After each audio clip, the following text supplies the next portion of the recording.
అందరికీ నమస్కారం. ఈరోజు మనం చెప్పుకోబోయే కథ బావ మరదళ్ళు. కథలోకి వెళ్ళబోయే ముందు మీరు కనుక మన ఛానల్ని ఫస్ట్ టైం చూస్తున్నట్లయితే తప్పకుండా మన ఛానల్ని లైక్ చేయండి, షేర్ చేయండి, సబ్స్క్రైబ్ చేయండి, బెల్ ఐకాన్ క్లిక్ చేసి ఆల్ అనే బటన్ని ప్రెస్ చేయడం మర్చిపోకండి.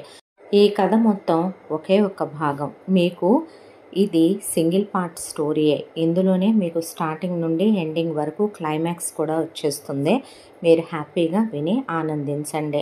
మరి ఆలస్యం చేయకుండా కథలోకి వెళ్ళిపోదామా? గోదాదేవి రంగనాయకులు దంపతులది అన్యోన్యమైన దాంపత్యం ఉండేది పచ్చని పల్లెటూరులో. కళకళలాడే ఆ పల్లెటూరులో వీళ్ళకి 35 ఎకరాల పొలం ఉంది. వీళ్ళిద్దరిది చాలా అన్యోన్య దాంపత్యం. భార్యాభర్తలు ఇద్దరూ ఆది దంపతులని ఆ చుట్టుపక్కల వాళ్ళంతా అనుకుంటూ ఉంటారు వీళ్ళ గురించి. ఇంట్లో అలా పాడి గేదెలు ఆవులతో కళకళలాడిపోతూ నిజంగా ఆ గోదాదేవి ఆ రంగనాథస్వామి ఉన్నంత అన్యోన్యంగానే ఉంటారు ఈ భార్యాభర్తలు. రంగనాయకులు గారు వాడికి ఉన్న 35 ఎకరాల పొలాన్ని స్వయం వ్యవసాయం చేయటం ఆయనకి ఇష్టం. ఆయన అదే పొలాన్ని వ్యవసాయం చేస్తూ ఉంటే గోదాదేవి ఒకవైపున ఇల్లు చూసుకుంటూ ఇంటికి వచ్చిపోయే చుట్టాలని సంస్కరిస్తూ పూజ పునస్కారం, భర్తకి తగిన ఇల్లాలుగా ఉంటూ అత్తమామలకి ఒక కోడలిగా కాదు కూతురుగా ఉంటూ ఇంట్లో ఉన్న పని వాళ్ళ మీద అజమాయిషీ చేస్తూ ఇంటి పని చేయిస్తూ ఇల్లంతా శుభ్రంగా ఉంచుతూ ఇంటిని చూసి ఇల్లాలని చూడమన్నారు అన్నంత శుభ్రంగా ఉంటుంది వాళ్ళ ఇల్లు కళకళలాడుతూ. ఇక దానికి తోడు ఆవిడ చేత్తో వంట చేసిందంటే వేళ్ళు చప్పరించేస్తారు. అంత కమ్మగా వండుతుంది ఆవిడ. వీళ్ళిద్దరి అన్యోన్య దాంపత్యానికి గుర్తుగా వీళ్ళకి 2 పిల్లలు. మొదట కొడుకు పేరు శంకర్ అని పెట్టుకున్నారు. తరువాత కొంతకాలానికి కూతురు పుట్టింది. అమ్మాయి పేరు కవిత అని పెట్టుకున్నారు. చిన్నప్పటి నుంచి పిల్లల్ని సంస్కారవంతులుగా పెంచాలని స్వార్థపూరితమైన మనస్తత్వాలతోనో అత్యాశలతోనో మూర్ఖుల్లాగానో మృగాల్లాగానో పెంచకూడదని పిల్లలకి అన్ని విలువలు చెప్పి పెంచాలని అనుకునే తల్లిదండ్రులు వీళ్ళు. ఆడపిల్లనైనా మగపిల్లాన్నైనా సమానంగా చూడాలని ఇద్దరిని బాగా చదివించాలని అనుకునేవాళ్ళు. అలాగే శంకర్ అంటే కవితకో, కవిత అంటే శంకర్కో వాళ్ళ ప్రేమ, అభిమానం, గౌరవాలు అన్నా చెల్లెళ్ళకే ఒకళ్ళ మీద ఒకళ్ళకి మమకారం కూడాను. అలానే హద్దులు దాటిన గొంతెమ్మ కోరికలు కూతురికి కలిగేలా వాళ్ళు పెంచలేదు. 5 ఎకరాల పొలం కూతురికి ఉన్న గోదాదేవి బంగారంలో నుంచే సగం రాబోయే కోడలికి సగం కూతురుకనే ముందే అనుకుని కూతురు పెళ్లి ఖర్చుల కోసం డబ్బులు పక్కన పెడితే కొడుకు రేపు చదువుకొని ఉద్యోగం చేసుకుంటానంటే అవసరమవుతుందనే కొడుకు ఉద్యోగం కోసం కూడా కూతురు పెళ్లి ఖర్చులకు అన్నంతే ఇద్దరి పేరిట బ్యాంకీలో వేశాడు రంగనాయకులు. ఆ తర్వాత వీళ్ళకు కారు అన్నీ ఉన్నాయి. చక్కగా పిల్లలు పెరిగి పెద్దవాళ్ళు అవటం మొదలుపెట్టారు. కొడుక్కి ధోవతుల ఫంక్షన్ చేస్తే కూతురికి ఓణీల ఫంక్షను, పుష్పవతి ఫంక్షను చేశారు. కాలచక్ర ప్రవాహంలో రోజులు గడిచిపోతూ శంకర్ డిగ్రీకి వచ్చాడు. ఆ తర్వాత డిగ్రీ అయిపోయిన కొడుకునే గవర్నమెంట్ ఉద్యోగానికి రాయమంటే కోచింగ్ సెంటర్లో జాయిన్ అవ్వాలి నాన్న అని చెప్తే సరేనయ్యా అలాగైతే చేరు అని చెప్పారు అమ్మా నాన్నలు. ఆయన అలాగే చేరదాం అనుకునే లోపు పుష్కరాలు వస్తున్నాయి, పుష్కరాలకు వెళ్ళి రావాలి, పదండి వెళదాం అనేసరికి కరెక్ట్గా అదే టైంకి కవితకి పరీక్షలు. చెల్లెలు పరీక్షలు అంటోందిగా నాన్న అంటే పోనీ నువ్వు రాయ్యా అంటే నువ్వు లేక నేను లేక పొలం దగ్గర ఎలా నాన్న, ఒకవైపున పొలానికి మందు కొట్టించాలి కదూ అనేసరికి నిజమే కదా, ఇప్పుడు చెల్లాయి రావటానికి కుదరదు, నువ్వు రావటానికి కుదరదు, కాబట్టి అమ్మ నేను వెళ్ళొస్తావులే అంటే ఇప్పుడు మీరు పుష్కరాలకు వెళ్ళటం అవసరమా నాన్న, ఎందుకు ఈసారికి వదిలే రాదు అన్నాడు ఆయన. లేదయ్యా పుష్కరాల్లో పోయినా కూడా పుణ్యమేనంట తెలుసా, ఇప్పుడు ఆ మాటలు ఎందుకులే కానీ వెళ్ళాలనుకుంటున్నారు వెళ్ళిరండి అనేసరికి నీకేమైనా వ్యవసాయం కొత్త ఏమిట్రా, చిన్నప్పటి నుంచి నేను నేర్పించిన వ్యవసాయమా చెప్పు, చెల్లికి నువ్వుంటే మేమున్నట్టు కాదు చూసుకో అని చెప్పి ఇద్దరు పుష్కరాలకు వెళ్ళారు.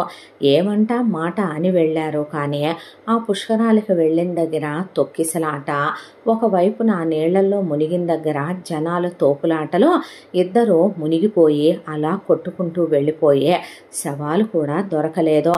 దాంతో చెల్లెలు కుప్పకూలిపోయింది. శంకర్కి అసలు ఏం మాట్లాడాలో అర్థం కాక పిండ ప్రదానాలు పెట్టించి దినదివస కార్యక్రమాలు చేయించి కంటికి మెంటికి కానకుండా ఏడ్చారు. ఇప్పుడు తను కోచింగ్ సెంటర్లకని వెళ్ళి తను ఉద్యోగం కోసం అని వెళితే తమ ఊరిలోనే తనకు ఉద్యోగం ఏమీ రాదు. పైగా పొలం తను కౌలుకిస్తే నాశనం చేసేస్తారు. ఇక్కడ ఇల్లు వాకిళ్ళు అన్నీ ఉన్నాయి. తనకెటు వ్యవసాయం వచ్చు. ఒకళ్ళ కింద ఉద్యోగం చేసే బదులు అదేదో వ్యవసాయం చేసుకుంటే సరిపోద్దిగా అనే చెల్లెల్ని నువ్వు వెళ్ళి చదువుకోమ్మా అని తను వ్యవసాయం చేయటం మొదలుపెట్టాడు. ఒకవైపున కవిత ఇంటి పని చూసుకుంటూ, కవిత వంట పని చేసుకుంటూ, కవిత కాలేజీకి వెళ్ళి చదువుకోవటం కవిత వల్ల కావట్లేదు. వంట అయితే ఏదో చేస్తోంది కానీ ఇంటి పనులు పని వాళ్ళు చేస్తున్నారు. కానీ వాళ్ళందరి మీద పెత్తనం చేయించి అంత పెద్ద మండువాలోగిలి ఇల్లు హ్యాండిల్ చేయటం, దాంతోపాటు ఉన్న గేదెలు, ఆవులు, మేకలు, కోళ్ళు వీటన్నిటినీ చూసుకోవటం ఆవిడ తరం తేలట్లేదు. వయసు అజం సరిపోవట్లేదు. దాంతో ఊళ్ళో ఉన్న వీళ్ళ బంధువులు చుట్టాలు కలిసి చెల్లి కోసమని నువ్వు ఆగటం సంస్కారవంతుల లక్షణమే, కానీ పరిస్థితులు అన్నీ కరెక్ట్గా ఉంటే అది వేరే విషయం. ఇప్పుడు నువ్వు పెళ్లి చేసుకోయ్యా, ఇల్లాలు వస్తుంది. ఆడపిల్ల కదా, రేపు చెల్లికి పెళ్లి చేసేటప్పుడు కన్యాదానం చెయ్యాలన్నా నువ్వు నీ భార్య కదా, ఇప్పుడు మరి మీ అమ్మా నాన్న లేని లోటు తీర్చాలే. నువ్వు పెళ్లి చేసుకుంటే ఆడపిల్లకి కష్టం సుఖం అంటే తల్లి తర్వాత వదిన తల్లి లాంటిది కాబట్టి నీ భార్యతో చెప్పుకునేట్టు నీ చెల్లి నీతో చెప్పుకోలేదు కదా శంకరం అనేపాటికి ఆయన సరేనని ఆలోచిద్దాంలే అంటే, లేదన్నయ్య నువ్వు పెళ్లి చేసుకో, వదిన మోస్తే నాకు అమ్మా నాన్నల దిగులు మర్చిపోతాను, నేను కాస్త ప్రశాంతంగా చదువుకుంటాను అంది కవిత. అనేసరికి వయసుకు వచ్చిన ఆడపిల్ల మంచి చెడు నిజంగానే తను చూసుకోలేడు కదా అనే దాంతో సరేనని అనుకుంటే వీళ్ళ చుట్టాల్లో బంధువుల్లోనే ఒకళ్ళు ఒక సంబంధం తీసుకొచ్చారు. అమ్మాయి పేరు కళ్యాణి. 2 ఎకరాల పొలం, 25 తులాల బంగారం పెట్టి పెళ్లి ఖర్చులు పెట్టి పెళ్లి చేస్తాం అని వాళ్ళ అమ్మా నాన్నలు అంటున్నారు అని. అమ్మాయి చాలా సంస్కారవంతురాలు, చాలా మంచిది, అందంగా కూడా ఉంటుంది. అమ్మాయి చదువుకుంది కూడానయ్యా, ఇంటర్మీడియట్ వరకు. ఇంటి పని వంట పని అన్నీ వచ్చు, మీ అమ్మలా ఉంటుంది ఆ అమ్మాయిని చేసుకుంటే మీ ఇంట్లో అనేసరికి పెళ్లి చూపులకి వెళ్ళిన వీళ్ళకి ముందు ముఖ్యంగా శంకర్ కన్నా కవితకి కళ్యాణి చాలా నచ్చేసింది. శంకర్ కళ్యాణితో మాట్లాడితే ఆ మాట్లాడిన ఒక 10 నిమిషాల్లోనే ఇలాంటి భార్య ఒక మగాడి జీవితంలోకి వస్తే వాడి జీవితంలో ఇంకేం అక్కర్లేదన్నంత మంచిగా అనిపించింది కళ్యాణి.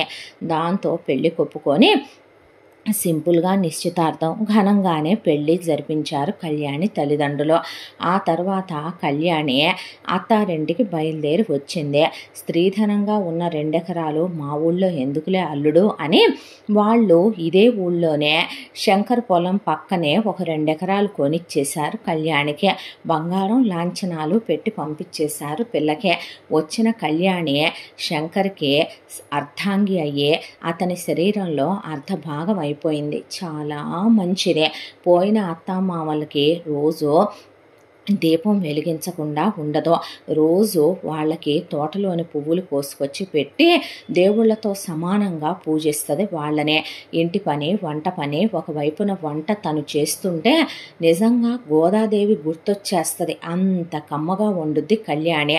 ఇంటి పని అంతా పని వాళ్ళతో చేయిస్తూ బొడ్లో వెండి తాళాలు గుర్తు పెట్టుకొని మొత్తం అజమాయిషి పెత్తనం చేస్తూ గేదెల్ని ఆవుల్ని మేకల్ని జీతగాళ్లతో పని చేయిస్తూ భర్తతో అన్యోన్యంగా కాపురం చేస్తూ ఆడపడుచుతో వదినలా కాదు ఒక స్నేహితురాల్లా కలిసిపోయి ఆడపడుచు చదువుకుంటుంటే పక్కనే కూర్చొని పాలు కలిపివ్వటం, కాఫీ టీ పెట్టివ్వటం, ఆడపడుచుకే జడేయటం, ఆడపడుచుకే ఇదిగో ఈ రోజున ఈ బట్టలు కట్టుకొని వెళ్ళు కాలేజీకి అని చెప్పటం, నోట్లో పెట్టి తినిపించటం, ఒళ్ళో పడుకోబెట్టుకోవటం, పీరియడ్ టైమ్స్లో దగ్గరుండి చూసుకోవటం, ఒంట్లో బాగోకపోతే నిద్రాహారాలు మాని తల్లిలా చూసుకోవటం, గుడికి వెళ్ళి రావటం, ఇంటి చుట్టుపక్కల వాళ్ళతో బాగోవటం, ఒకవైపున శంకర్ చుట్టాలు బంధువులు వస్తే మర్యాద చేసి పంపించడం, పద్దాకా పుట్టింటికి వెళ్ళటం, పుట్టింటి మీద పడి తినటం, పుట్టింటి దగ్గర నుంచి దోచుకురావటం.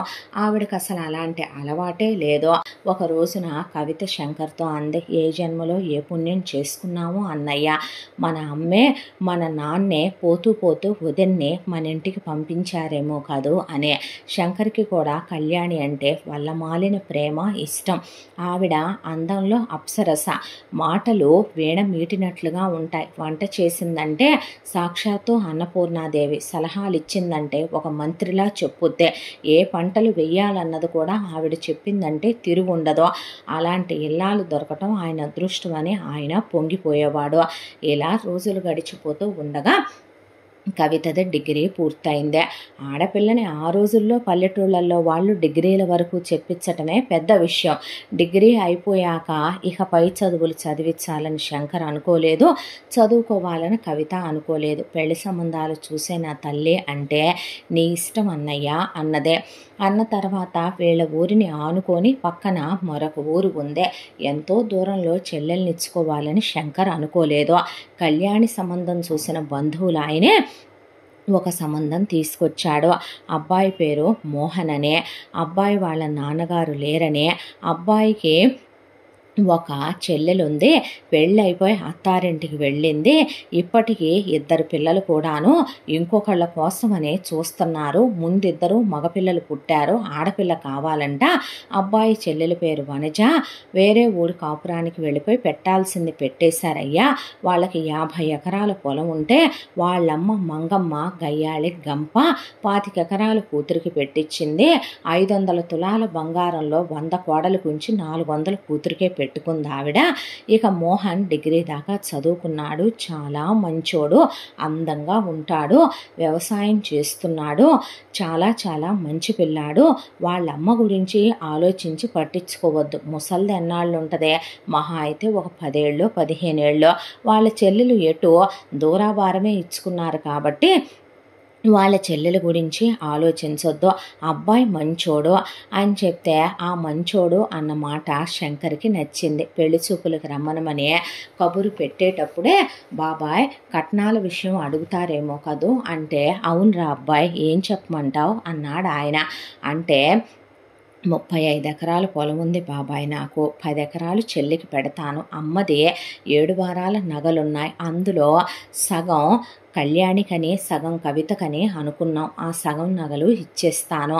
చెల్లి పెళ్ళికని ఎప్పుడో చెల్లి పుట్టినప్పుడు నా ఉద్యోగానికని నేను పుట్టినప్పుడు నాన్న 5 లక్షలు వేశాడు, అవి ఇప్పుడు బాగా పెరిగినాయి, వాటితోనే ఒక కారు కొనిస్తాను, పెళ్లి ఖర్చులు నిశ్చితార్థం ఖర్చులు నేనే పెట్టుకుంటాను, సామానన్నీ ఇద్దాం, సకల లాంఛనాలు ఇద్దాం, అబ్బాయికి బంగారం పెడదాం, ఆడపడుచు లాంఛనాలు ఇద్దాం, ఏది తక్కువ కానివ్వను బాబాయ్ అని చెప్పాడు శంకర్. బాబాయ్ నువ్వు ఆగు అంది కవిత. ఏంటమ్మా అంటే, అన్నయ్య అమ్మా నాన్న నాకేమీ 10 ఎకరాలు పెట్టాలనుకోలేదుగా, 5 ఎకరాలే పెట్టాలనుకున్నారు కదూ, ఇప్పుడు నగల్లో సగం పెడతానన్నావు, అది చాలు, పెళ్లి ఖర్చులకి నువ్వేమీ నా పేరు మీద వేసిన డబ్బులు నీ పేరు మీద వేసిన డబ్బులు కదిలించొద్దన్నయ్యా, నా పేరు మీద వేసిన డబ్బులు నాకే ఉండనివ్వు, నా పేరు మీదటే, అవి నేను నాన్నగారి జ్ఞాపకంగా ఉంచేసుకుంటాను, పెళ్ళి సింపుల్గానే జరిపించన్నయ్యా అని చెప్పింది ఆవిడ. అది కాదమ్మా అని కళ్యాణి అంటున్నా, వద్దు వదిన, మనుషులకి మనమే మితిమీరిన ఆశలు నేర్పించకూడదు. 50 ఎకరాల్లో సగం కూతురికి పెట్టించి 500 తులాల్లో 400 తులాలు కూతురికి పెట్టిన తల్లి ఆవిడ. రేపు అతను మంచివాడు అంటున్నారు, అతని మంచితనానికి అతను వాళ్ళ అమ్మకి ఎదురు చెప్పలేనివాడు అయితేనే కదా ఆవిడ అలా చేసిందే. ఇప్పుడు మళ్ళీ వాళ్ళ గొంతమ్మ కోరికలు తీర్చి రేపొద్దున మీకు పిల్లలు పుడతారు. నాకు ఒక ఆశ ఉందన్నయ్య, ఒక్కటే మాట బాబాయ్ ముందే మాట్లాడుతున్నాను వదిన, మొహమాటాలేమీ వద్దు, దేవుడు చల్లగా చూస్తే నాకు కొడుకు పుట్టి మీ కూతురు పుడితే మీ కూతుర్ని నా ఇంటి కోడలు చేసుకోవాలనేది నా ఆశ. లేదు నీకే ముందు కొడుకు పుట్టి నాకే కూతురు పుడితే నా కూతురునే ఇంటి కోడలు చేసుకోవదినా, నీకన్నా మంచి అత్తగారు ఎక్కడ దొరుకుతారో, నా పుట్టింటి బంధాన్ని నేను తెంచేసుకోవాలనుకోవట్లేదు వదిన, నీతో నాకు ఏర్పడింది వదిన ఆడపడుచుల బంధం కాదు, నువ్వు మా అమ్మ కన్నా ఎక్కువ నాకు అనేసింది కవిత: బాగుందిరా, పిల్ల చెప్పిన మాట కూడా బాగుంది కదా. నిజమే, మనం ఎందుకు ఇప్పుడు కార్లు అయ్యి ఇయ్యి కొనివ్వటం, వాళ్ళకు ఒక కారు ఉందిలే, అది కూడా నిజమే, వాళ్ళేమీ లేక అడుక్కు తినేవాళ్ళు కాదు కదా, అది చెప్పిన మాటే వినేయి నువ్వు అనేసరికి సరే అన్నాడు శంకర్. తర్వాత ఆయన పెళ్లి చూపులకు రమ్మనేసరికి మోహన్ వాళ్ళమ్మ మంగమ్మ పెళ్లి చూపులకు వచ్చారు. వచ్చిన తర్వాత అమ్మాయి అబ్బాయి ఒకళ్ళనొకళ్ళు చూసుకుంటే మోహన్కి కవిత పిచ్చి పిచ్చిగా నచ్చింది. ఆవిడ చాలా అందంగా ఉంటుంది. దాంతో కనుతిప్పుకోలేకపోయాడు మోహన్. దానికి తోడు కవితతో మాట్లాడాడు. కవిత, ఏదైనా ఉంటే ఇప్పుడే చెప్పండి. మీ అమ్మ ఒక మాట అంటే నేను సర్దుకుపోతాను, కొడితే నేను ఊరుకోనండి. అది మీరైనా మీ అమ్మైనా. నేను డిగ్రీ వరకు చదువుకున్నాను. నాకు చట్టాలు న్యాయాలు బానే తెలుసనే బయటికి వినపడేలానే మాట్లాడింది కవిత. నేను మా అన్నయ్య ఏదైతే పెడతాడో అది నా పేరు మీదే పెట్టమన్నానండి. కట్నం అడిగేవాడు గాడిద అంటారు కదా, మీరు కట్నాలు అడగరని నేను అనుకుంటున్నాను. నాకు అలా ఇచ్చే ఉద్దేశం కూడా లేదు. స్త్రీకి స్త్రీధనం అనేది తన స్వతంత్రత కోసం పుట్టింటి వాళ్ళు ఇచ్చే ఒక అర్హత కదా, అది అత్తింటి వాళ్ళు అధికారాలతో అత్తింటి వాళ్ళు ఏదో హక్కు అన్నట్టుగా వరుణ్ణి డబ్బులిచ్చి కొనుక్కుంటున్నట్టుగా అడగకూడదు కదండి అన్న తర్వాత ఎవరన్నా అన్నారు కవిత అవన్నీ. ఇప్పుడు మీ వాళ్ళు ఏమివ్వాలనుకుంటున్నారో అది వాళ్ళు నీ పేరు మీదే పెట్టనివ్వు. నేను అడిగానా? అసలు పెట్టకపోయినా నాకే అభ్యంతరం లేదు. నువ్వు నాకు చాలా బాగా నచ్చావు. అమ్మ నిన్ను కొట్టిందాకా నేనెందుకు ఊరుకుంటాను? నీ ఒంటి మీద చేయేసిన మరుక్షణమే ఆవిడకి కొడుకు కూడా లేకుండా పోయి ఇంట్లో నుంచి బయటికి వెళ్ళిపోదాం నువ్వు నేను కలిసే. నా పేరు మీదే మా నాన్న ఆ 25 ఎకరాలు రాశారు, అదెప్పటికీ నా పేరు మీదే ఉంటుంది అనే పాటికి మంగమ్మకి కొడుకు మోజు పడుతున్నాడు కవిత మీదనే అర్థమైందే. మెల్లగా విరుద్ధం పుల్ల ఈ సంబంధం చెడగొడదామని, ఏంటబ్బాయి కట్నం ఏమిస్తావు అని అడిగింది. అడిగేసరికి శంకరు, ఉండ్రా మేము మాట్లాడతాంగా పెద్దోళ్ళమని శంకర్ వాళ్ళ చుట్టాలు కళ్యాణి వాళ్ళ అమ్మా నాన్న వచ్చి 5 ఎకరాల పొలం 7 వారాల నగల్లో సగం పెడదాం అనుకుంటున్నాము. నిశ్చితార్థం మాకు గుళ్ళోనే ఆనవాయితీ కాబట్టి సింపుల్గా జరిపిద్దాం అనుకుంటున్నాం, పెళ్లి ఘనంగా చేస్తాము అని చెబితే, అదేంది ఉన్నది 35 ఎకరాలు అయినప్పుడు సగం పెట్టవా చెల్లెలికి, దాంతోపాటు 7 వారాల నగల్లో సగం ఏర్పటమేంటి, మొత్తం పెట్టవా, ఆడపడుసుల అంచనాలేమి ఇవ్వవా అనేసరికి, మీ అమ్మాయితో కాదు కదండి నేను కాపురం చేసేది అంది కవిత. ఈలోపు మోహన్ వాళ్ళమ్మ కొరా కవిత వైపు చూస్తుంటే, అమ్మా నీకు అసలు బుద్ధి జ్ఞానాలు ఉన్నాయా? ఈ రోజుల్లో కట్నాలు ఏంటమ్మా? నువ్వు కాబట్టి అత్యాశకు వెళ్ళి చెల్లెలికి నాన్న ఇమ్మన్నారా? అలా అనుకుంటే నాన్న ఏం చెప్పారమ్మా, 10 ఎకరాలు చెల్లెలికి పెట్టి 40 నాకని ఉంచమన్నారు. నువ్వు చెల్లెలికి దోచిపెట్టాలనే నీ మనస్తత్వంతో నువ్వు 25 ఎకరాలు ఇచ్చుకున్నావు. దానికి తోడు నాకు రావలసిన స్థలం ఇల్లు నాకు నాన్న రాశారని స్థలం చెల్లికి పెట్టించావు. 25 లక్షల క్యాష్ చెల్లికి ఇప్పించావు. దానికి తోడు 500 తులాల బంగారం నీ ఇష్ట ప్రకారం నా భార్యకి 100 పక్కన పడేసి 400 తులాలు చెల్లికి పెట్టావు. అందరూ నీలాగే ఎందుకు దోచి పెడతారమ్మా? వెనకాల వాళ్ళకి రేపు పిల్లలు పుడతారో, వాళ్ళకి కాపురాలు సంసారాలు ఉన్నాయి. నీ ఇష్టం వచ్చినట్టు నువ్వు మాట్లాడితే నేను ఊరుకోను. ఇప్పుడే కాదు పెళ్ళయిన తర్వాత కూడా అందరి ముందే చెప్తున్నాను. తను నాకు నచ్చింది, నేను తన్ని ఇష్టపడుతున్నాను. నేను తన్నొక్క మాట అనేది లేదు, ఒక్క దెబ్బ కొట్టేది లేదు. నువ్వన్నా నేను ఊరుకోను. ఇదిగో ఆడపడుచు కట్నాలు ఎందుకు ఇవ్వాలి అసలు చెల్లికి? ఏ లెక్క ప్రకారం ఇవ్వాలమ్మా? ఇది ఏ కొత్త రూల్ ప్రకారం తీసుకొచ్చారో? ఇవ్వాలి అనుకుంటే నువ్విచ్చేయమ్మా పోనీ చెల్లెలికి. నీ పేరు మీద నీ స్త్రీధనంగా ఉంచుకున్నావుగా నువ్వు ఒక 5 ఎకరాలు, అందులో నుంచి అదేటు నువ్వు నాకు పెట్టవో? ఇప్పుడే 1 ఎకరం రాసుకో. నీ ఒంటి మీద ఉందగా 200 తులాల బంగారం, అది నువ్వు రేపు మాకు ఇవ్వవో? అందులో నుంచి సగం ఇచ్చుకో అన్నాడు మోహన్. అనేపాటికి, ఏమిట్రా అమ్మ మాటకి ఎదురు చెప్తున్నావు? మాటకి ఎదురు చెప్పట్లేదమ్మా, నా భవిష్యత్తు గురించి తీసుకునే పెళ్ళనే నిర్ణయం కూడా నువ్వు తీసుకోవటం నాకు నచ్చలేదని చెప్తున్నాను. బావగారు మీరేం పెట్టాలనుకుంటున్నారో మీ చెల్లెల పేరు మీద పెట్టి, మీరు మీ చెల్లెల పేరిట ఒక అకౌంట్ ఓపెన్ చేసి మీ చెల్లెలకి లాకర్ ఓపెన్ చేసి ఇవ్వండి. తన నగలు తనే పెట్టుకుంటుంది. అమ్మ నువ్వు పెట్టాలనుకున్న 100 తులాలు కాక నా భార్యకి నేను ఒక 100 తులాలు కొనుక్కోబోతున్నాను, కలిపి పెళ్లిలో పెట్టే నువ్వు కవితకి అని చెప్పి చెప్పాడు మోహన్. పెళ్లి ఖర్చులేమీ మీరు పెట్టుకోవద్దండి, నిశ్చితార్థం వరకు మీరు గుళ్ళో చేస్తానన్నారుగా, చెయ్యండి. నేను ఒక్కగానొక్క కొడుకునని మా నాన్నగారు పెళ్లి బాగా చేసుకోమని నా పేరిట వీళ్ళకి తెలియకుండా ఓ 25 లక్షలు వేశారు. ఎప్పుడురా అంది మంగమ్మ. ఆ 25 లక్షలు పెట్టి నేను నా పెళ్లి గ్రాండ్గానే చేసుకుంటాను అన్నాడు మోహన్. దాంతో కవితకి ఆయన చాలా నచ్చాడు, వీళ్ళ కుటుంబానికి బాగా నచ్చాడు. అతని మంచితనం ఆకాశమంతా అనిపించింది ఆ క్షణం. దాంతో గ్రాండ్గా పెళ్లి చేసుకుని కవితకు అన్నీ ఎదురెదురు మోహన్ పెట్టించి కొని తనకు నచ్చినవన్నీ ఇద్దరికి పెళ్ళి అయిపోయింది. ఆ తర్వాత మనుగుడుపులు అయిపోయినాయి, 16 రోజుల పండగలు అయిపోయినాయి. ఆ తర్వాత దగ్గరలో ఉండే ఊటీ, కొడైకెనాల్, ఢిల్లీ ఇలాంటి చోటకి హనీమూన్ కూడా తీసుకొచ్చాడు ఆయన. మోహన్ కవితని ఒక్క మాట అనేవాడు కాదు, కానీ కవితకి అత్త ఆరళ్ళు, ఆడపడుచు దెప్పి పొడుపులు అలవాటైపోయాయే.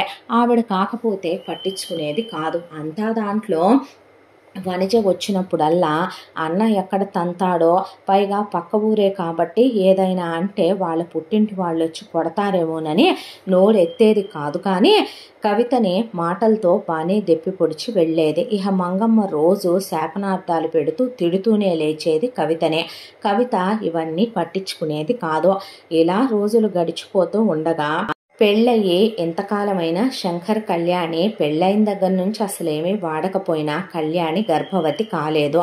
డాక్టర్ దగ్గరికి వెళ్ళి చూపించుకుంటే ఏ లోపం లేదు, వేడి శరీరాలు కావటం వల్ల గర్భం రావట్లేదు అని ఆవిడ కొన్ని మందులు రాసిచ్చి చలవ పదార్థాలు తినమని చెప్పి పంపింది. ఈలోపు కవిత గర్భవతి అయ్యింది. గర్భవతి అయిన కవితని వాళ్ళత్త మంగమ్మ అసలే పెద్ద భద్రకాళి కాబట్టి 3వ నెలలోనే ఇంటికి తీసుకొచ్చేసుకున్నారు శంకర్ కళ్యాణి.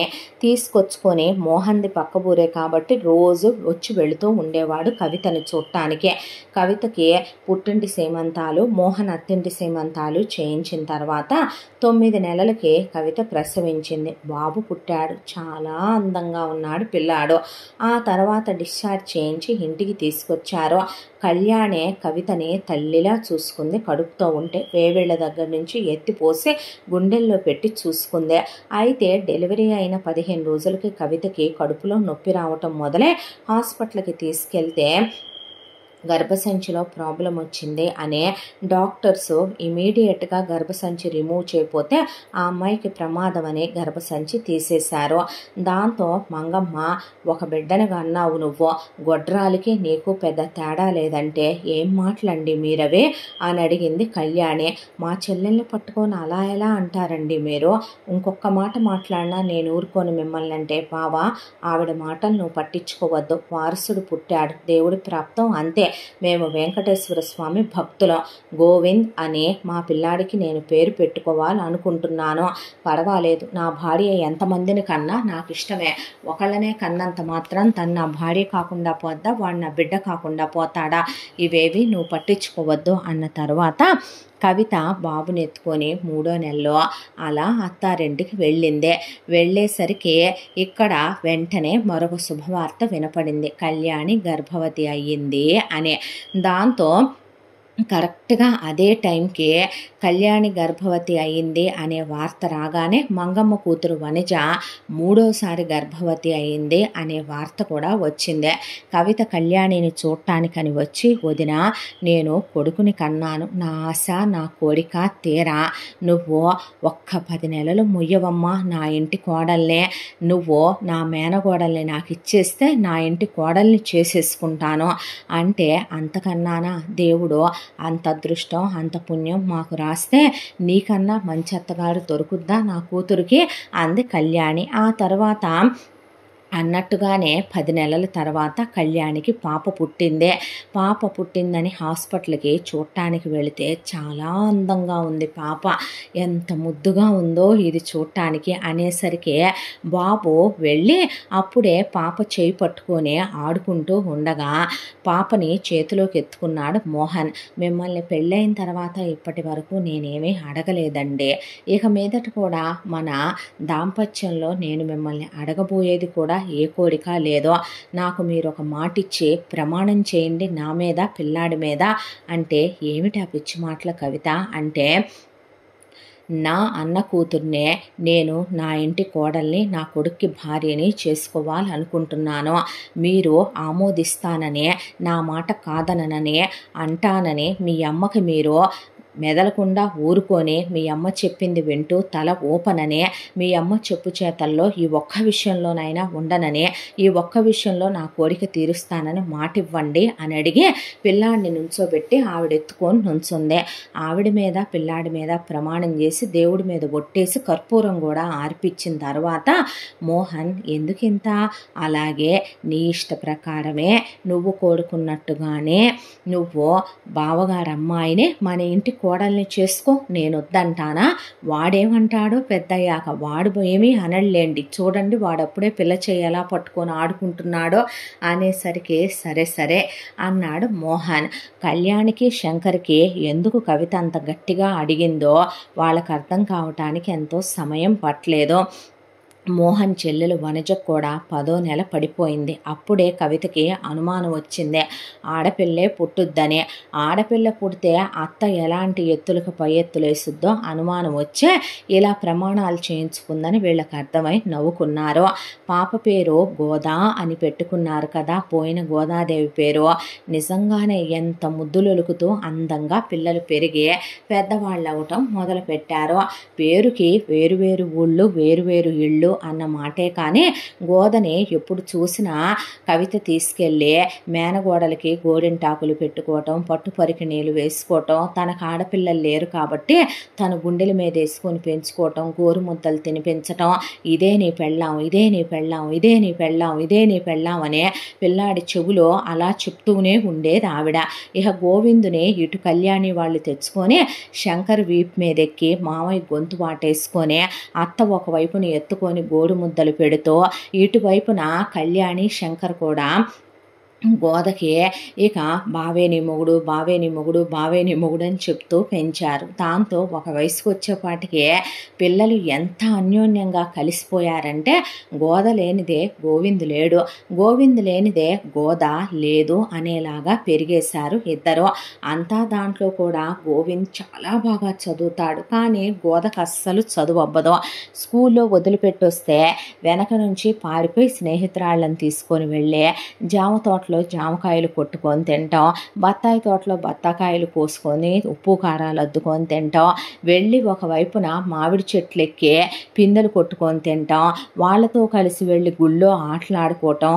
ఏయ్ రావే నువ్వు ముందు స్కూల్లో దించి నేను వెళతానని గోవిందంటే, నేనెందుకు బావా ఇప్పుడు అంత పెద్ద పెద్ద చదువులు చదవాలి, ఎటు నువ్వే నా మొగుడివి, నేనే నీ పెళ్ళాన్ని, ఇప్పుడు నా మొగుడు చదువుకుంటే చాలదా, నువ్వెటు గవర్నమెంట్ ఉద్యోగం చేస్తానంటున్నావు, నువ్వు చేస్తావు కూడా, అంత చదువుతున్నావు కాబట్టి, నువ్వు నన్ను బోలెడంత జీతాలు వస్తాయంట కదా, బాగానే పై డబ్బులు వస్తాయంట కదా, మా నాన్న అమ్మ అనుకుంటున్నారు, నా కోసం నువ్వు ఉద్యోగం చేసేటప్పుడు నన్ను సంతోషంగా చూసుకోవా, నేనెవరి కోసం చదువుకోవాలి, నేను చదువుకోకపోతే నువ్వు నన్ను పెళ్లి చేసుకోవా ఏంటయ్యా, చదువుకుంటేనే చేసుకుంటావా ఏంటి, నేనంటే నీకు ఇష్టంగా, నేను లేకపోతే నువ్వు చచ్చిపోతావని నాకు తెలుసులే బావా, అయినా 25 ఎకరాల పొలం ఉంది మీకు, రేటు కూడా బాగా పెరిగిందంటగా, ఆ 25 నీకే కదా అత్త పెట్టించుద్ది రేపు మావయ్యతో, ఇంకేం కావాలి, నాకు ఉన్నదేదో నాకు పెట్టాలనుకున్నదేదో అమ్మా నాన్న నాకు కొంచెం పెట్టే పంపిస్తారు, అయినా నువ్వు నేను ఉన్నప్పుడు మన ఇద్దరి మధ్య ప్రేమ ఉన్నప్పుడు ఒకళ్ళ మీద ఒకళ్ళకి ఇష్టం ఉన్నప్పుడు నాకు ఈ చదువులు గట్రా ఏం వద్దబ్బా అనేసరికి గోవింద్కి నవ్వు వచ్చింది. అంతా దాంట్లో గోదని తనేమి అనలేడు. ఆ అమ్మాయి అంటే పంచ ప్రాణాలు, ఒక్క క్షణం కూడా మరదల్ని వదిలిపెట్టి ఉండడు. ఉండేది పక్క ఊళ్ళే అయినా పొద్దునుంచి సాయంత్రం దాకా ఇక్కడే ఉండొచ్చని ఈ ఊరి స్కూల్లోనే, గోద చదివే స్కూల్లోనే చేరాడు గోవిందు. అసలు ఎప్పుడు గోద వెనకాలే తిరుగుతూ ఉంటాడు. అంతా దాంట్లో నిజమేగా తన మరదలన్నమాట, ఎవరి కోసం చదువుకోవాలి, దానికి ఇష్టం వచ్చినట్టు దాన్ని ఆడుకోనివ్వు, దానికి ఇష్టం వచ్చినట్టు దాన్ని ఉండనివ్వు, నిజమే రేపు తను ఎటు గవర్నమెంట్ జాబ్కు రాస్తాడు, ఎటు 25 ఎకరాల పొలం ఉందే, ఎటు అమ్మ గోదకే బంగారం మొత్తం పెట్టుకోవాలని బోలెడంత చేయించి లాకర్లో సేవ్ చేసుకుంటుంది, ఇప్పుడు అదెందుకు కష్టపడాలే అనుకొని నవ్వుకొని ఊరుకున్నాడు. అలా గోదకి సరిగ్గా చదువు అవ్వలేదు. గోవిందు మాత్రం అలా చదువుకుంటూ వచ్చేసరికి గోద 10th క్లాస్కి వచ్చిందో లేదో కళ్యాణి మళ్ళీ గర్భవతి అయి కళ్ళు తిరిగి పడిపోయింది.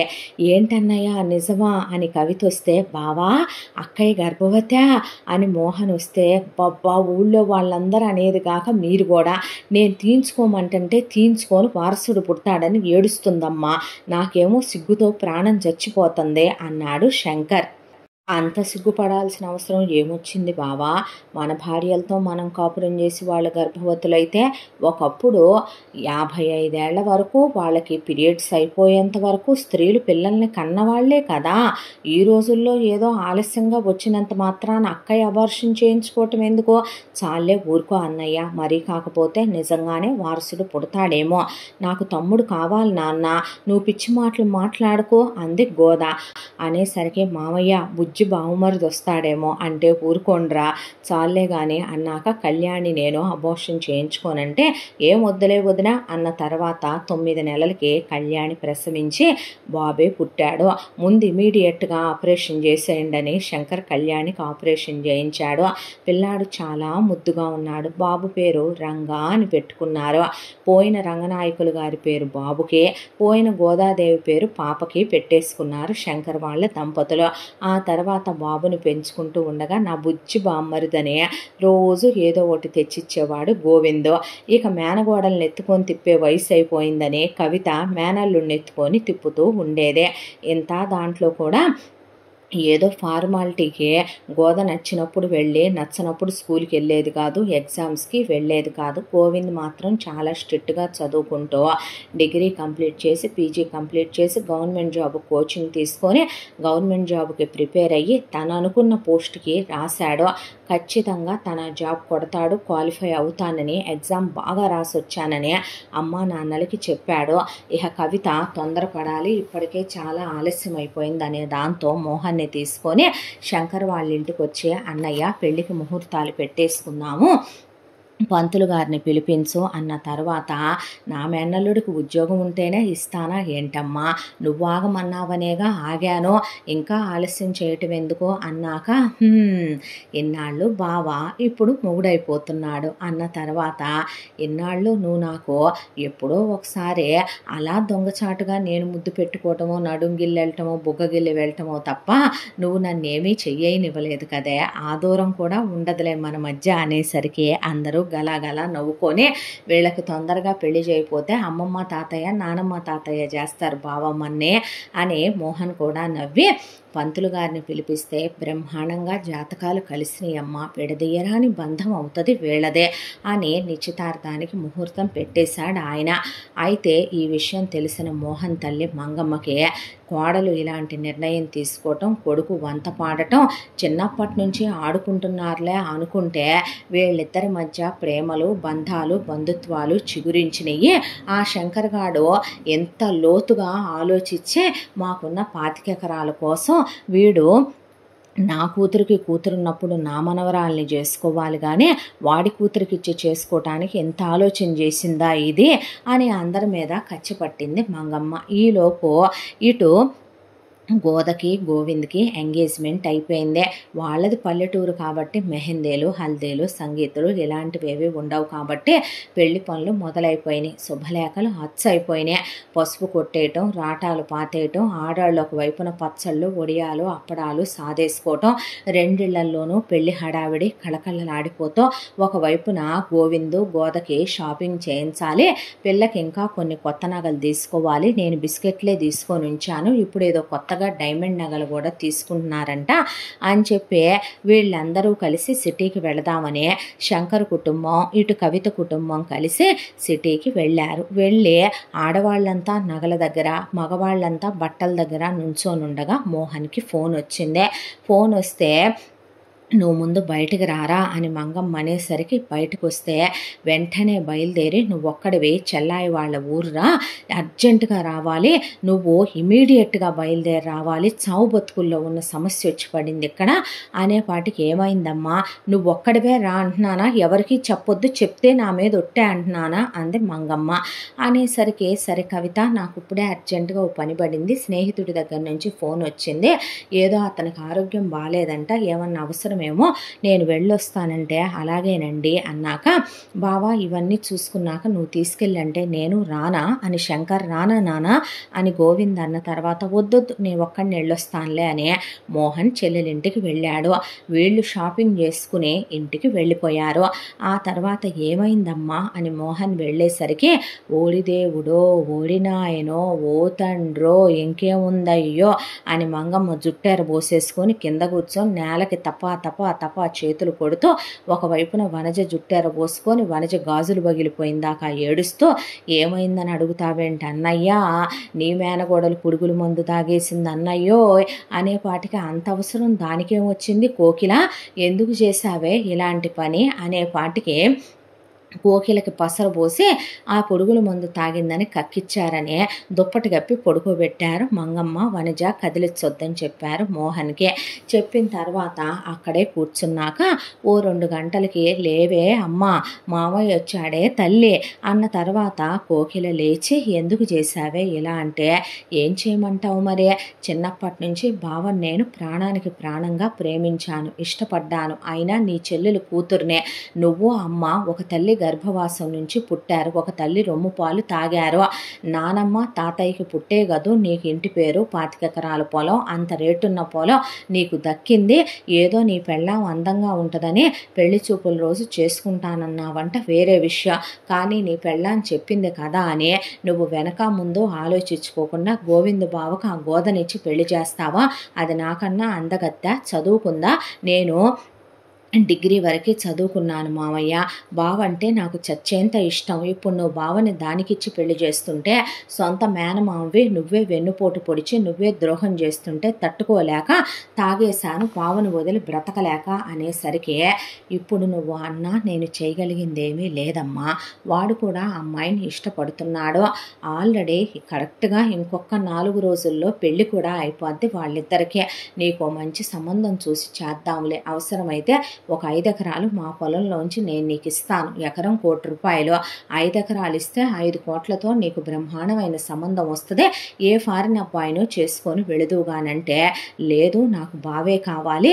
అనేసరికి, మీ మామయ్య మాట తప్పాడు, ఇంకా నా బిడ్డేం బతుకుద్ది, నా బిడ్డ పోద్ది అన్నయ్య అనేసరికి, ఇప్పుడే ఉరేసుకుంటాను నేను అనేసరికి, ఏం పిచ్చి పనులే ఇవి అని మోహన్ తలుపులు కొడుతుంటే, నువ్వు చెప్పరా మరి గోవింద్ గాడికి ఇచ్చి చేస్తానని చెప్పరా దాన్ని, అమ్మా అలా ఎలా చెప్తానమ్మా నేను, ఏరా దాని మెళ్ళో ఏమన్నా తాళి కట్టాడా, అదేమన్నా కోటీశ్వరరాలా, అది నీ పెళ్ళానికి అన్న కూతుర్రా, ఇది నీ చెల్లెలు కూతుర్రా, నీ రక్త సంబంధంరా, అన్నయ్య నిన్నెప్పుడు ఏమీ అడగలేదు, నీ కాళ్ళు పట్టుకుంటున్నాను, కొంగు చాపు అడుగుతాను, నాకు కడుపు కోత పెట్టక అన్నయ్య, నా కూతుర్ని నీ ఇంటి కోడల్ని చేసుకుని నీకు దండం పెడతాననేసరికి ఎట్టకేలకి మోహన్ ఒప్పుకోక తప్పలేదు. దాంతో ఏం చేయాలో నేను చేస్తాను, మీరేం మాట్లాడొద్దనే మేనగోడల చేతిలో చెయ్యేసి బావనిచ్చి పెళ్లి చేస్తాను దిగేయమని దింపేసి, ఆ తర్వాత తను వెనక్కి బయలుదేరి వచ్చాడు.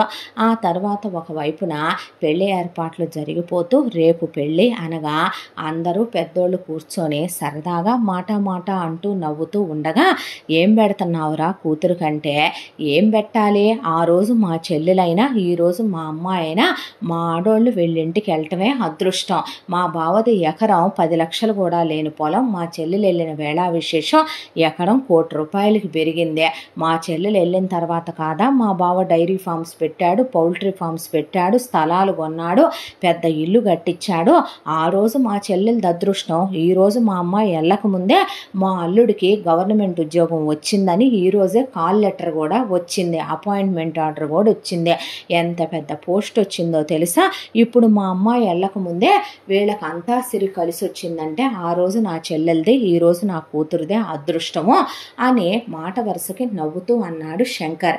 కావాలని తగాదా పెట్టుకోనైనా ఈ పెళ్ళి ఆపేసి ముక్కలుగా విరిచేయాలనే దాంతో మోహన్, అంటే నువ్వు మాట్లాడేదేంది బావా, ఆ రోజు నేను చేతగాని ఎదవనై నీ చెల్లెల్ని, ఈరోజు నా కొడుకు చేతగానోడై నీ కూతుర్ని గతిలేక చేసుకున్నామనే, మాకు ఇంకొక ఆడవాళ్ళనే ఇచ్చే దిక్కు గత్యంతరం లేక నీ ఇంటికే ఎగబడ్డామను అనుకుంటున్నావా? అసలు గవర్నమెంట్ ఉద్యోగం చేసే నా కొడుక్కి నీ కూతుర్ని ఆ రోజు నాకున్న స్థాయి హోదాకి నీ చెల్లెల్ని మేం చేసుకోవటం గొప్ప కాదా అన్నాడు. అందరూ నవ్వుకుంటూ కూర్చునేసరికి వాతావరణం వేడెక్కేసింది ఒక్కసారిగా. ఏం మాట్లాడుతున్నావు నువ్వు అన్నాక మాట పెరిగి శంకర్ మోహన్ షర్ట్లు పట్టుకొని కొట్టుకునేదాకా వచ్చి మధ్యలో కవిత అడ్డం వచ్చేసరికి మోహన్ చెంప చెళ్ళు మనిపించి గోవిందని ఒక్కటేశాడు. దాంతో ఇప్పుడు చెప్తున్నాను, నీకే నీ కూతురికి ఏ మగాడు మొగుడు దొరకడని నువ్వు నా కొడుకు కేసి కట్టాలని చిన్నప్పటి నుంచే నీ చెల్లెలు నువ్వు కలిసి చేసిన రాజకీయం ఇదంతా అంటాను నేను. ఏం పీకుతావు నువ్వు నన్ను అనేపాటికే నా కూతురికి నీ కొడుకు తప్ప గతి లేక నా కూతురికి వారం రోజులు తిరిగేసరికి నీ కొడుకు కన్నా గొప్పోడినిచ్చి నేను పెళ్లి చేయగలను. నా కొడుక్కే అంత ఇచ్చేవాళ్ళెవరు భూమి మీద లేరనుకుంటున్నావా? ఆడపిల్లల్ని మేము చేసుకోగలం అనేసరికి పెళ్లి క్యాన్సిల్ అనుకోనే నువ్వు కూడా ఏంటన్నయ్యా అనే ఒకవైపున ఆవిడ మాట్లాడుతూ ఉండగానే పెళ్ళి ఆగిపోయి గోవిందుని కవితని లాక్కెళ్ళిపోయి నువ్వు ఆపినంత మాత్రాన నేను ఆగుతాను అనుకుంటున్నావా? ఎంత అసహ్యంగా బిహేవ్ చేశావో తెలుసా నాన్న. ఈరోజు నువ్వు అమ్మని కొట్టావు, నువ్వు ఎంత దిగజారిపోయావో తెలుసా. చిన్నప్పటి నుంచి నేను ప్రాణానికి ప్రాణంగా దాన్ని ప్రేమించి పెళ్లి చేసుకుంటుంటే మామయ్య సరదాకి అన్నాడని నీకు తెలీదా నాన్న? మామయ్య అలా అనుకుంటేనే దానికి 5 ఎకరాల పొలం పెడతానని, అత్త 2 ఎకరాల స్త్రీధనం దానికే ఇస్తానని, దానికి 200 తులాల బంగారం పెట్టి ల్యాండ్ కొని 25 లక్షల క్యాష్ దాని పేరు మీద వేస్తానని మామయ్య అంటాడా? నిజంగానే నువ్వేమైనా ఫ్రీగా చేసుకుంటున్నావా? నిజమే, దాని అదృష్టంతోనే నాకు ఉద్యోగం వచ్చింది. అమ్మొచ్చిన వేళ విశేషమే నీకు పొలం రేటు పెరిగి నువ్వు ఎంత సంపాదించావని నేనంటాను. ఏంటైతే నేను దాన్ని లేపికెళ్ళైనా పెళ్లి చేసుకుంటాను అని గోవింద్ ఎదురు తిరిగేసరికి గోవిందని కొట్టి గదిలోకి ఈడ్చుకెళ్ళి లోపలికి తోసేసి తలుపు తాళాలేసి తాళాలు తీసుకున్న తర్వాత మనిషివా పశువువా నువ్వు? ఎందుకు ఇలా చేస్తున్నావు? ఇన్నేళ్ల కాపురంలో ఏ రోజు ఇలా చెయ్యలేదు నువ్వు, ఎందుకు ఇలా ప్రవర్తిస్తున్నావు అనేసరికి కవితను మళ్ళీ 2 దెబ్బలేశాడు మోహన్. దాంతో ఆవిడ ప్రాణం చచ్చిపోయింది. ఒకవైపున మంగమ్మ మొదటి నుంచి నువ్వు దీన్ని కుక్కను కొట్టినట్టు కొడితే ఎప్పుడో కంట్రోల్లో ఉండేదిరా అనేసరికి ఒకవైపున ఇక్కడ వీళ్ళ గొడవ ఇలా ఉండేసరికి అటు శంకర్ ఏంటండి మీరు కూడా ఎందుకండి ఈ ఆవేశాలు, ఎందుకండి ఈ గొడవలు? అతనే 4 రోజులు పోయాక కోపం తగ్గి బావా అంటూ వస్తాడు. చిన్న విషయాన్ని పెద్ద చేసుకున్నారని మీకు అనిపించలేదు? మీరు అసలు ఆ మాట అనకుండా ఉండాల్సిందే. పెళ్లి దాకా వచ్చి పెళ్ళి ఆగిపోతే దాని ముఖం చూడండి ఎలా ఉందో. ఇప్పుడు వాడు కాక మన ఇంటికి ఎవడల్లుడవుతాడో? ఏం పిచ్చి పనులండి ఇవన్నీను. పిల్లలు ఒకళ్ళకొకళ్ళు ప్రాణానికి ప్రాణంగా ప్రేమించుకుంటే మీరు మీ పిచ్చి పనులు అని కళ్యాణి అంటే నువ్వింకా మాట్లాడొద్దు కళ్యాణి. ఇప్పుడు నేను మన పిల్లని పెళ్లి చేయకుండా ఇలాగే ఉంచితే వాడి కొడుక్కి ఎరేయటానికే ఉంచానంటాడనే. ఇప్పుడు ఏం చేస్తున్నారండి? అమ్మాయికి పెళ్లి చేస్తున్నానంటే నేను చేసుకున్నానా? తండ్రి మాట కాదనని కూతురు అనుకున్నాను, తండ్రి మాట కాదనేంత కూతురు అని తెలియలేదులే అని పురుగుల ముందు డబ్బా తీసుకొని గదిలో తలుపేసుకున్నాడు శంకర్. దాంతో ఊళ్ళో వాళ్ళంతా నాన్న మాట కాదంటావా, పెళ్ళాం కూతురే ఎదురు చెబుతుంటే ఇంకా వాడు పరువు పోయాక వాడేమైపోతాడని తలా ఒక మాట అన్నాక ఇక శంకర్ని చేసుకుంటానని చెప్పు, చేసుకుంటుందిలేరా నువ్వురా బయటికి అన్నాక ఇమీడియట్గా అమెరికా సంబంధం చూశారు. వాళ్ళకి కట్న కానుకలు ఎక్కువే ఇవ్వాలని వాళ్ళు డిమాండ్ చేశారు. బంగారం చాలా లెక్క ఎక్కువే అడిగారు వాళ్ళు. 350 తులాల బంగారం అడిగారు, 10 ఎకరాల పొలం అడిగారు, మిగతా అన్నీ పెట్టే లాంఛనాలు కూడా డబుల్ అడిగారు. అయినా సరే ఇచ్చి చేస్తానని పెళ్లి చూపులకు రమ్మన్నాక గోద ఆ అమెరికా పెళ్లి కొడుకుతో నాకు మా బావంటే ఇష్టం, నిన్ను పెళ్లి చేసుకున్నా నీతో నేను కాపురం చేయలేను, నేను తాకినా కూడా ఊరుకోను, ఈ పెళ్ళంటే ఇష్టం లేదని చెప్పే బయటికి వెళ్ళి అంటే మీ అమ్మాయిని పెళ్లి చేసుకోవటం నాకు ఇష్టమేనని చెప్పాడు ఆ పెళ్లి కొడుకు. దాంతో వెంటనే పెళ్లి ముహూర్తాలు పెడితే గోద సూసైడ్ చేసుకోవటానికని పెళ్ళి కాసేపట్లో అనగా విషం తాగబోయింది. విషం తాగబోతే తండ్రి కూతురికి పెళ్లి చెయ్యలేక వాడు తప్ప వేరే మగాడు గతి లేక నువ్వు ఈ పని చేసా వంటదమ్మా ప్రపంచం నన్ను అనేపాటికే కవిత పరిగెత్తుకుంటూ వచ్చి, అన్నయ్య ఏం పిచ్చి నిర్ణయాలు నువ్వు తీసుకునేదే, వాడు బతుకుతాడు అనుకుంటున్నావా, ఇది వేరే వాడిని పెళ్లి చేసుకొని వెళ్ళిపోతే అదేమైనా బతుకుంటుంది అనుకుంటున్నావా, వాళ్ళు లేకపోతే పెద్దవాళ్ళ గొడవల్లో పిల్లలు నలిగిపోకూడదన్నయ్య, చాలా పెద్ద తప్పు చేస్తున్నావు నువ్వు.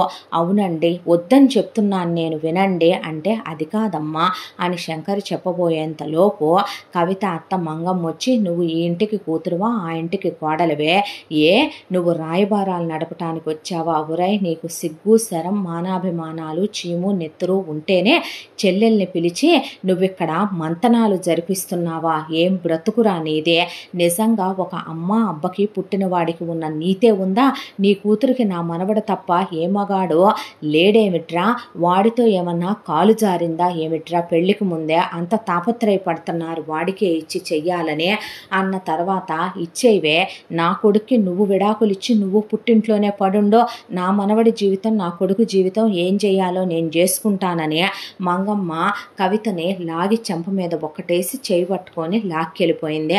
వెంటనే శంకర్ గోదకి అమెరికా పెళ్లి కొడుక్కి పెళ్లి చేయటం, ఆ తర్వాత మొదటి రాత్రులు మేము అమెరికాలో చేసుకుంటామని వాళ్ళు కట్నం మొత్తం క్యాష్గా మార్పిచ్చి ఈలోపే పాస్పోర్ట్లు వీసాలు రెడీ చేసుకుని గోదని అమెరికా తీసుకెళ్ళటం కూడా జరిగిపోయింది.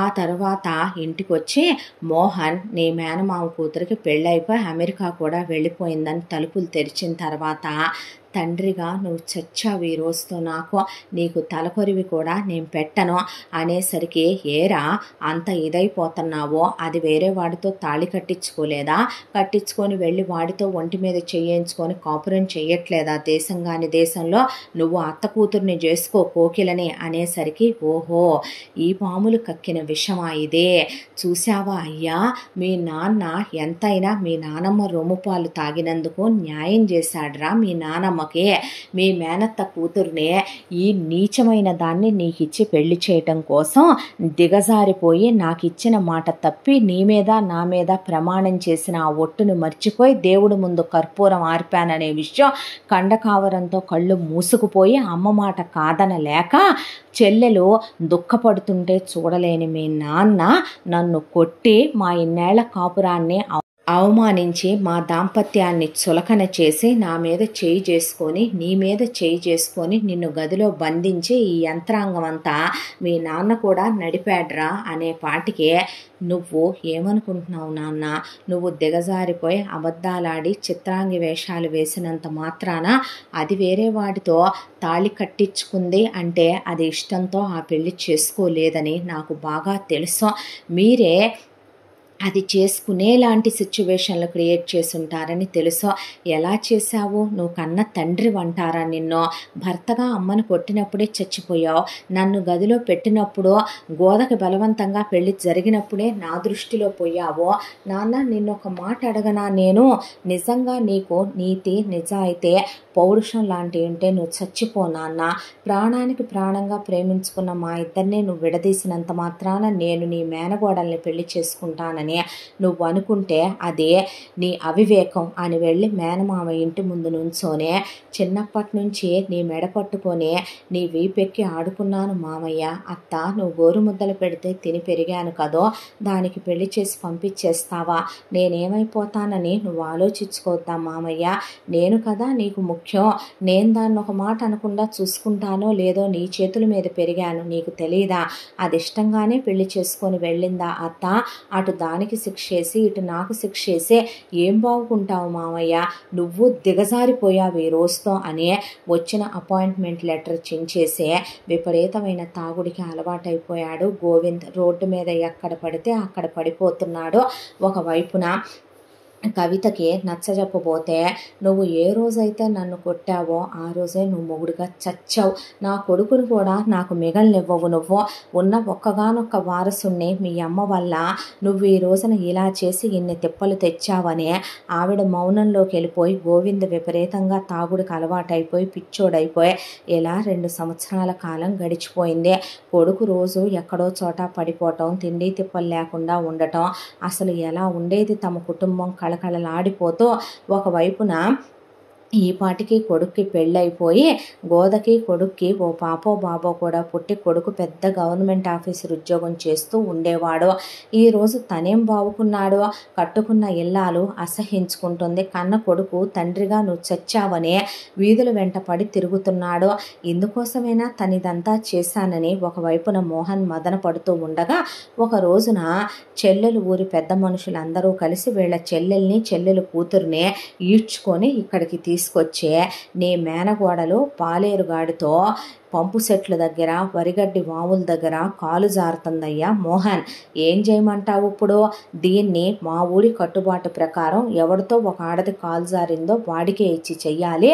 కాబట్టే ఆ పాలేరుగాడికి ఇచ్చే పెళ్లి చేస్తున్నావు అనేసరికి ఎందుకు ఇలా చేస్తున్నావని మోహన్ కోకిలని లాగి కొట్టి, బావంటే ఇష్టమన్నావు, బావనే ప్రేమిస్తున్నానన్నావు, బావలేంది చచ్చిపోతున్నానన్నావు, ఎందుకు చేశావే అని అడిగితే లాగి మోహన్ని ఒక్కటేసింది కోకిల.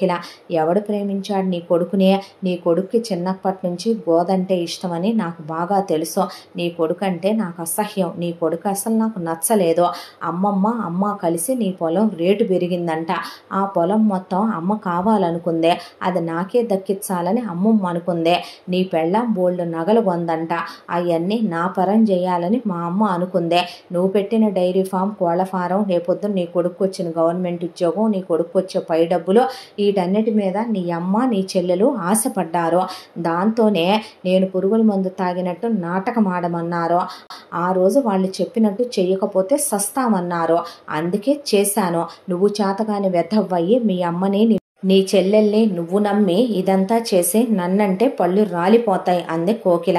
కోకిల పాలేరుని ఇష్టంగానే పెళ్లి చేసుకొని వెళ్ళిపోయింది.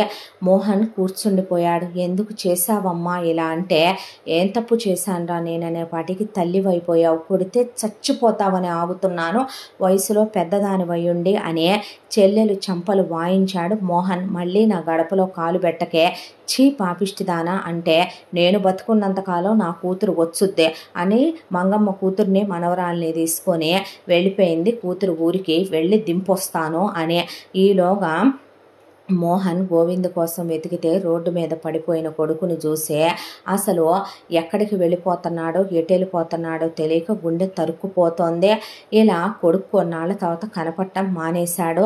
పిల్లాడు ఎటు వెళ్ళాడో తెలియట్లేదు కవిత అంటే ఆవిడ మాట్లాడించడం మానేసిందే. దాంతో ఓదార్చేవాడు లేడు, నా అనేవాడు లేడు, దిక్కు మొక్కు లేదు. వెళ్ళి ఇక శంకర్ ఇంటి దగ్గర అలా కూర్చున్నాడు గుమ్మం బయట. పై పంచి తీసి గడపలో వేసేసాను బావా, చాలా పెద్ద తప్పు చేశాను, నన్ను క్షమించో. ఇలా జరిగింది బావా, ఇలా జరిగిందే. నువ్వన్నా వాడికి చెప్పు బావా, నువ్వెత్తుకొని పెంచిన పిల్లాడు, వాడిని మామూలు అవ్వమని చెప్పు బావా అనేసరికి వింటున్నాడని శంకర్ చెప్పుకొస్తున్నాడు మోహన్. తీరా చూస్తే ఆయన కదలటల్లా నోట్లోంచి నురగలు వచ్చేస్తున్నాయి. బావా బావా అని వెళ్ళి ఊపేసరికి చేతిలో పురుగుల మందు డబ్బా కింద పడిపోతే బావా అని అక్కయ్య అని పెద్దగా అరిసేసరికి వెనకాల చావిట్లో ఉన్న కళ్యాణి పరిగెత్తుకొచ్చింది. వెంటనే శంకర్ని హాస్పిటల్లో జాయిన్ చేస్తే ఆల్రెడీ అదే హాస్పిటల్లో గోవిందుని ఎవరో అడ్మిట్ చేసి చాలాసేపు అయింది. డాక్టర్ గారు నా కొడుకో అని కవిత అనేసరికి, అమ్మ టాక్సిక్ అయ్యేంత తాగాడు అబ్బాయి, లివర్ చాలా స్పాయిల్ అయింది, ఇలాగే తాగితే గనక ఆ అబ్బాయి మీద మీరు ఆశ వదిలేసుకోవాల్సి వస్తుందని డాక్టర్ చెప్పేసరికి, నాన్న నీ కాళ్ళు పట్టుకొని నీకు దండం పెడతానయ్యా, నా కడుపులా చిచ్చు పెట్టి నా కడుపు కోత పెట్టకరా అని కవిత గోవిందుని వాటేసుకొని ఏడుస్తుంటే, వదిన అన్నయ్య అసలు ఏమైంది, అన్నయ్య పురుగుల మందు తాగాల్సిన అవసరం ఏమొచ్చింది అని కవిత అడిగాక, బావా నన్ను క్షమించని కాళ్ళు పట్టుకోబోయాడు శంకర్వి కళ్యాణివి మోహను. అడిగేసరికి కళ్యాణి చెప్పటం మొదలుపెట్టింది. గోద పెళ్లి చూపుల్లోనే వీడిని ఇష్టపడ్డానని, చిన్నప్పటి నుంచి ప్రేమించానని, ఈ పెళ్లి నాకు ఇష్టం లేదని, నువ్వు ఇష్టం లేదని మా నాన్నకి చెప్పు అన్నా అతను చెప్పలేదు. చెప్పకుండా చాలా కట్నాలు కానుకలే తీసుకొని పిల్లని పెళ్లి చేసుకొని అమెరికా తీసుకెళ్ళిపోయారు. వెళ్ళాక పిల్ల తాకొద్దు అందంట. అన్న పిల్లని బలవంతంగా చెరిచాడంట. ఆ తర్వాత రోజు అమ్మాయిని హింస చేస్తూ శారీరకంగా అనుభవిస్తూ వాళ్ళ అత్తామామ అమెరికా వెళ్ళి వాళ్ళ ఆడపడుచులిద్దరూ అక్కడే ఉన్నారంట, పక్క పక్క ఇళ్లల్లో. అందరిళ్లల్లో పాచి పని చేయిస్తూ కొట్టి నరకాలు పెడుతున్నాడమ్మా, నేను ఉండలేకపోతున్నాను అన్న తర్వాత పాస్పోర్టు వీసా తీసేసుకున్నాడు, నాకు ఎటెళ్ళాలో ఎక్కడికి వెళ్ళాలో తెలియట్లేదు అన్న తర్వాత పిల్లకి ఇంకా డబ్బులు పంపించమని, లేదంటే మీ అమ్మాయి వెనక్కి రాదని వాళ్ళు మీ అన్నయ్యను భయపెట్టి ఇంకొక 50 లక్షల రూపాయల దాకా డబ్బులు 5 ఎకరాల పొలం రాయించుకున్నారు. ఆ తర్వాత ఇంకా బంగారం పంపాల్సి వచ్చింది. వాళ్ళత్త ఫోన్ చేసి అవని ఇవని పార్సిల్స్ పంపమనేదే. ఇలా 1 సంవత్సరం గడిచిపోయిందే. పోయిన ఏడాది నుంచి పిల్ల దగ్గర నుంచి ఫోన్ కూడా రాలేదు. పిల్ల బతికుందో చచ్చిపోయిందో తెలియదు. మేము ఫోన్ చేస్తే ఫోన్ ఎత్తట్లా, అట్నుంచి ఫోన్ రావట్లా, మాకు వెళ్ళటం తెలియట్లా. ఇదంతా ఆయన తీసుకున్న తొందరపాటు నిర్ణయం వల్లే అల్లారు ముద్దుగా పెంచుకున్న బిడ్డ ఉందో లేదో తెలియకుండా ఇలా అయిపోయింది దాని జీవితం అని తట్టుకోలేక వాడి పని చేశారనేసరికి గోవింద్కి గుండె చెలించిపోయింది. ఎందుకు మామయ్య ఇలా మా జీవితాలు మీరిద్దరూ కలిసి ఇలా చేసేదే అనేసరికి అత్తయ్య అడ్రస్ తెలుసా గోదదే అన్నాడు గోవిందో. అంటే పార్సిల్స్ పంపించాం కదయ్యా, ఆ ఒక్కటే తెలుసు మాకు, ఆ అడ్రస్ ఇమ్మనమని ఇమీడియట్గా వీసాకి అప్లై చేసుకుని ఇక గోవింద్ బయలుదేరాడు. బయలుదేరగానే అమెరికాకి వెళ్ళి గోద అడ్రస్ పట్టుకొని వెళ్ళి తలుపు కొడితే వచ్చి గోదే తలుపు ఓపెన్ చేసిందే. చూసి నిర్ఘాంతపోయాడు గోవిందో. ఒళ్ళంతా దెబ్బలు ఉన్న చోటే కానీ దెబ్బలు లేని చోటంటూ లేదో. కళ్ళ చుట్టూ నల్లగా అయిపోయి మనిషి ఎముకల గూడులా అయిపోయి జుట్టంతా రాలిపోయి వేళ్ళంతా పాలిపోయి పెదవుల పక్క నుంచి రక్తం ముక్కుల దగ్గరంతా కమిలిపోయి మనిషి చూడటానికే ఘోరంగా ఉంది. దాంతో ఏంటే ఇలా అయిపోయావనే గోదను పట్టుకొని ఏడ్చేశాడు గోవిందు. దాంతో గోదా వాళ్ళ అత్తామామ లోపల నుంచి వచ్చి కొడుకుని పిలిపించి ఇది ఎక్కడ దాకా దీని ప్రియుణ్ణి దీని ప్రేమికుణ్ణి పిలిపించుకుందరా, మన ఇంటి పరువు వీధికెక్కిస్తుందరా అనేసరికి వచ్చిన గోవింద్ మీద చేయి చేసుకోవటం మొదలుపెట్టాడు గోద భర్త. అంతా దాంట్లో గోవిందుకి కోపం కట్టలు తెంచుకొని నీకిష్టం లేకపోతే నా మరదలు నన్ను ప్రేమించిందన్నప్పుడు నువ్వు పెళ్లి చేసుకోవటం తప్పు, తను చెప్పింది నీకు పెళ్లి చూపుల్లో, చేసుకున్న తరువాత నువ్వు తాకటం మరో తప్పు, తీసుకొచ్చి మా మరదల్ని మా ఇంటి దగ్గర వదలాలి కానీ కట్నాలు తీసుకుంటూ టార్చర్లు పెడతారా అని గోవింద్ కూడా తిరగబడి కొడుతూ ఉండగా ఇలా ఒకళ్ళనొకళ్ళు షర్ట్లు పట్టుకొని రక్తాలు వచ్చిందాకా కొట్టేసుకునే అంతా దాంట్లో గోద భర్త అసలు ఇది ఉండటం వల్లేగా ఇవన్నీ నువ్వు రావటం ఇదంతా చేయటం అనే ఫ్లవర్ వాష్ తీసుకొని గోద తల మీద కొట్టేసరికి రక్తపు మడుగులో గోద కుప్పకూలిపోయింది. హాస్పిటల్కి తీసుకెళ్తే ప్రాణాపాయ స్థితిలోకి వెళ్ళిందనే సర్జరీలు చేసిన తర్వాత గోద కోలుకుందే. గోవింద్ చదువుకున్న పిల్లాడు కాబట్టి వెంటనే కేసు ఫైల్ చేస్తే అక్కడి నుంచి కేసు ఇండియాకి పంపించారు. ఇండియాకి వచ్చిన తర్వాత గోదని హాస్పిటల్లో చేర్చి ఇక్కడ చాలా పెద్ద లాయర్ని పెట్టాడు గోవింద్. పెట్టిన తర్వాత కోర్టులో వాద ప్రతివాదాలు జరిగి సాక్ష్యాధారాలతో సహా ఆ అమ్మాయి అలా కుట్లతో దెబ్బలతో ఉండటమే పెద్ద సాక్ష్యమై నిలబడే ఒకవైపున గోద వాళ్ళ అత్తకి మామకి ఆడపడుచులకి వాళ్ళ భర్తలకి గోద భర్తకి శిక్ష పడి వీళ్ళకి ఇవ్వాల్సిన ఎలిమని దాంతోపాటు వీళ్ళు పెట్టిన బంగారం డబ్బు మొత్తం కూడా వాళ్ళు వెనక్కిచ్చి గోదకి ఆమె భర్తకి విడాకులైపోయినాయి. ఆ తర్వాత గోదని హాస్పిటల్లో చేర్చి ట్రీట్మెంట్లు ఇచ్చి మామూలు మనిషి అవటానికి 6 నెలల కాలం పట్టిందే. ఆ తర్వాత గోవిందో ఇప్పటికైనా నాకు దాన్నిచ్చి పెళ్లి చేస్తావా మామయ్య, లేదంటే నేనే దాన్ని తీసుకొని ఎక్కడికైనా వెళ్ళిపోనా అంటే వద్దు బావా, నేను ఇప్పుడు కన్యని కాదో, వాడెప్పుడైతే నన్ను బలవంతంగా తాకాడో అప్పుడే నేను అపవిత్రం అయిపోయాను. మా నాన్నకి కూతురికి ఒక మనసు ఉంటుంది, కూతురు మనసు అర్థం చేసుకోవాలనే తెలియటమే మానేసింది బావా. ఇది మా నాన్నే నాకు వేసిన శిక్ష. అయినా మీ నాన్న ఆశ కోరిక ఇప్పుడు తీరిపోద్దలే. ఇదంతా చేసిందే నువ్వేనని నాకు తెలుసు మావయ్య. నువ్వు అంత నీచంగా దిగజారిపోయి మా నాన్నతో తగాదా పెట్టుకొని మమ్మల్ని విడగొట్టి నీ మేనగోడలకి ఇచ్చి చెయ్యాలనుకున్నావుగా, తీసుకెళ్ళి చెయ్యాల్సిందిగా మావయ్య అనేసరికి గోద కాళ్ళు పట్టుకున్నాడు మోహన్. నాదే తప్పైపోయిందనే. అసలు వీళ్ళంతా కాదే, నువ్వు పుట్టగానే నిన్నెత్తుకున్న రోజున వాడికి నువ్వు పెళ్ళానివని అనుకుంది నేను. మీ నానెవరో వీళ్ళ నానెవరో, అసలు మీ అమ్మ నిన్ను మోసి కన్నదే, నేను నీ మీద నిర్ణయం తీసుకుంది వాడమ్మని నేను అని దేవుడి దగ్గర ఉన్న పసుపు దారం తీసుకొని పసుపు కొమ్ము తీసుకొని కట్టి కట్టరా దాని మెళ్ళో అంటే వద్దన్న గోవింద్ కట్టేశాడు. తర్వాత వెళుతున్నానన్నయ్య అంటే ఎక్కడికమ్మా అన్నాడు. నా మొగుడు కూడా చచ్చాడన్నయ్య, నేను కూడా విధవనే, కాకపోతే పసుపు కుంకాలు ఉండి మొగుడు బతికున్న విధవని నేను. ఎక్కడికి నువ్వు వెళ్ళేదని మోహన్ అంటే, నా కొడుకుని నా కోడల్ని తీసుకొని నేను వెళ్ళిపోతాను, మీకో దండం, నీకు నీ అమ్మకో దండం, అదే నీ చెల్లెలు ఉన్నంతకాలం నేను ఆ ఇంట్లో ప్రశాంతంగా ఉండలేనని కవిత గోవిందుని గోదని తీసుకొని సిటీకి వెళ్ళిపోయింది. ఆ తర్వాత గోవింద్ మళ్ళీ ఉద్యోగానికి రాశాడు, క్వాలిఫై అయ్యాడు. ఆ తర్వాత కొడుకు కోడల్ని చూసుకుంటూ కవిత గోదని నార్మల్ చేయమని గోవిందుకు చెప్తే తర్వాత అమ్మాయిని దగ్గరికి తీసుకొని బుజ్జగించి ఆ తర్వాత వాళ్ళకి ఫస్ట్ నైట్లు హనీమూన్లో జరిగిపోయే గోద గర్భవతి అయ్యింది. కమల పిల్లలు పుట్టారు.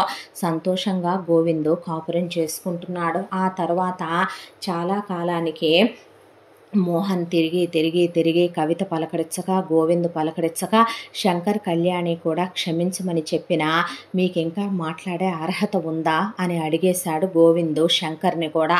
ఆ తర్వాత మంగమ్మ నిజంగానే ఒక రోజున పోయిందే, మీ కాళ్ళు పట్టుకుంటాను, మీ ఇంట్లో నాకే అంత చోటు ఇవ్వండి, పిల్లాడి పేరు మీద ఆస్తంతా రాసేసి మిగతా అన్నీ అమ్మేసి తెచ్చాను కవిత అని మోహన్ కాళ్ళు పట్టుకొని పెద్ద తప్పు చేశాను జీవితంలో అన్న తర్వాత, నేను పోయిందాకా నువ్వు నన్ను కొట్టావన్నదైతే పోదు కదూ అనేసరికి నన్ను క్షమించు అని శంకర్ కాళ్ళు పట్టుకోపోతే చెల్లెల్ని మోహన్ కూడా క్షమించమని అడిగాడు భార్యని కొడుకునే. ఆ తర్వాత కళ్యాణి కవిత చేతులు పట్టుకుంది. గోద కూడా క్షమించత్తయ్య, క్షమించు బావా అన్న తర్వాత ఏం మాట్లాడలేదు వాళ్ళు.